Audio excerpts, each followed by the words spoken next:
நள்ளிரவின் இருள் மேல் வருந்தது. அப்போது ரம்யா தனது வீட்டில் தனியாக இருந்தா. வீட்டில் அமைதி நிம்மதியாய் நிறைந்தது.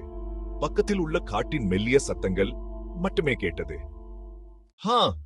மெல்லிய காற்று ஜன்னலின் வழியே காற்று அறைக்கு வந்தது.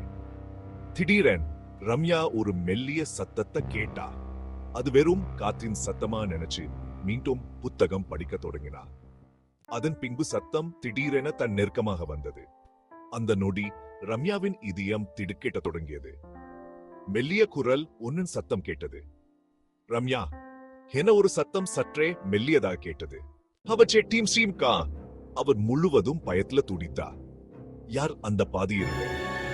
அவர் குரலில் நடுக்கம் இருந்தது. மீண்டும் அந்த குரல் கேட்டது. நான் உன் பின்னால் இருக்கிறேன். அவள் மெதுவாக தனது தலை திருப்பி. அவள் கண்கள் வியப்பில் சிதறியது. அவள் முகத்துக்கு முன் ஒருவரின் தேய்ச்சல் நிறைந்த முகம்.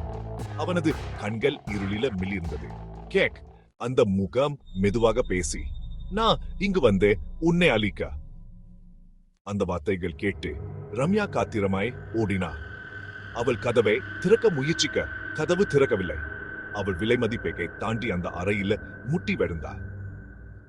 திடீரென அந்த முகம் அவளது முகத்துக்கு நெருங்கியது. அவள் முழுக்க சிரித்தது. நீ இந்த வீடு விட்டு போக முடியாது. இப்போது உன் உயிரை நான் எடுத்துக்கிறேன். அந்த நொடியில் இருள் ரம்யாவை முழுவதும் சூழ்ந்து கொண்டது. அதன் பின் அந்த வீட்டில் இருட்டின் குறுங்ககர் மட்டுமே நிறைந்தது.